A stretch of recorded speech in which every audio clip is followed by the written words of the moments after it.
Hi everyone. In this video, we are going to see the summary and analysis of the poem Phallus I Cut written by Kalki Subramaniam. Kalki Subramaniam is a transgender rights activist, artist, actress, writer, inspirational speaker and entrepreneur. She was born in Pollachi in Tamil Nadu, India. She holds 2 master's degrees, Masters in Journalism and Communication and Masters in International Relations. She launched India's first matrimonial website for transgender people. She started publishing a monthly magazine in Tamil for transgender women called Sahodari, which means sister. Sahodari is the first Tamil magazine published for transgender people in India. In 2008, she founded the Sahodari Foundation, an organization that advocates for transgender people in India. In 2011, she starred in a lead role in the Tamil film Nartagi, which focused around the lives of transgender people. In 2021, she published a book titled We Are Not the Others. It is a collection of her English poems, monologue, essays, and art. In 2015, she published a collection of Tamil poems on transgender lives titled Kuri Aruthen. A poem titled Kuri Aruthen in this collection is translated into English under the title Phallus I Cut. Now let's see the lines of the poem as well as the stanza-wise summary of the poem elaborately. Stanza 1. No transcendental yoga I perform to transform myself into a woman. I cut my phallus, soiled in blood, and transcending death, I became a woman.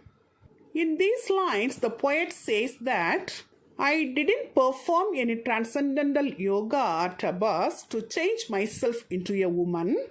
I cut my phallus, that is male genital, drenched in blood and escaped death, I became a woman. Then stanza 2. Oh, you do not have ovary, woman thou art not, said you, well. In these lines, the poet says that you said that you do not have ovary, so you are not a woman. Well, lo, behold, as thou hast severed thy manhood, thou art now a desolate tree with decayed barks. Thou have dug the grave of thy own lineage.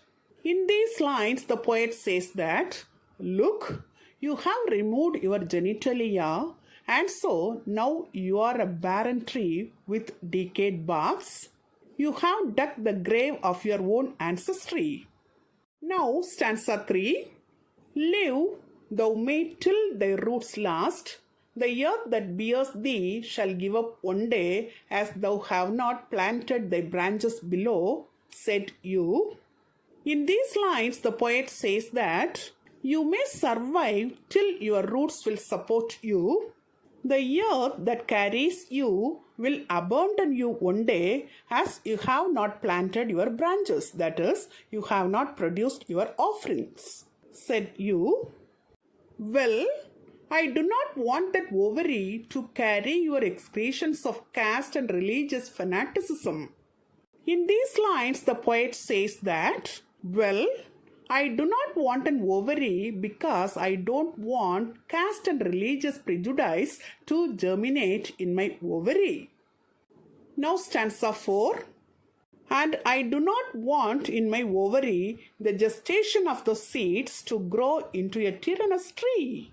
In this line, the poet says that I do not want the germination of those caste and religious prejudice seeds to grow into a dictatorial tree in my ovary. Many a woman, as she carried the seeds of your discriminations, made her ovary your lavatory. In this line, the poet says that many women use their ovaries as the social lavatory by carrying the seeds of the prejudices and discriminations of the society in their ovaries. Then stanza 5. Luckily, I am not a woman by birth, and that you refuse to accept me as one is, in fact, my real emancipation. In these lines, the poet says that, luckily, I am not a woman by birth. In fact, I am truly free because you refuse to accept me as a woman. I do not recite the gyno grammar you have crafted. Call me an error of nature. Call me what you will. I know it myself for sure who I am at any given hour. In these lines, the poet says that I don't recite or follow the gyno grammar, that is the rules and regulations for women made up by you. You can call me an error of nature or call me what you will, but I don't mind. I am always certain of who I am.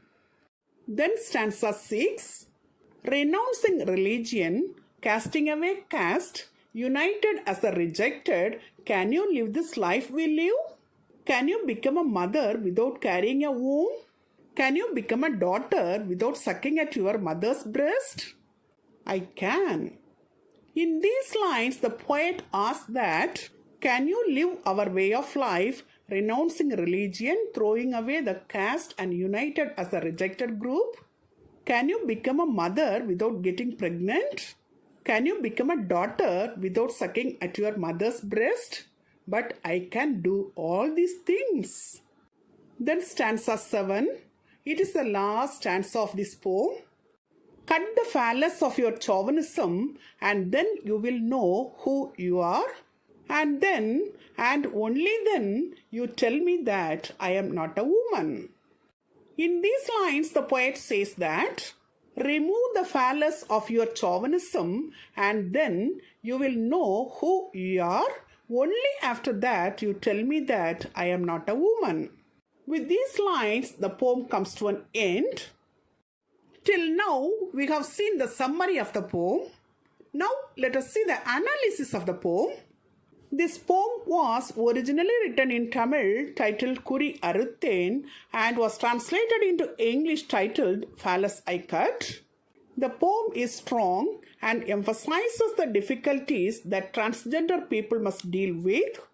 The poet makes an effort to highlight the misconceptions and questions that people have about transgender individuals.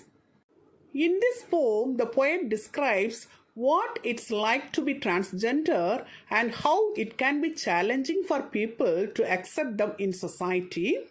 The poem highlights the suffering a transgender person experiences in order to be accepted by society as a woman.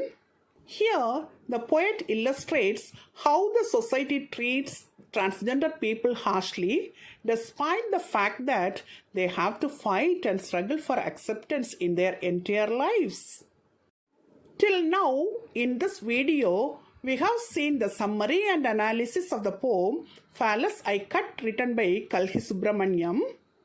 Hope you have understood it very clearly. Thank you for listening. For more videos on English language and literature, subscribe and watch our YouTube channel English Language Waves.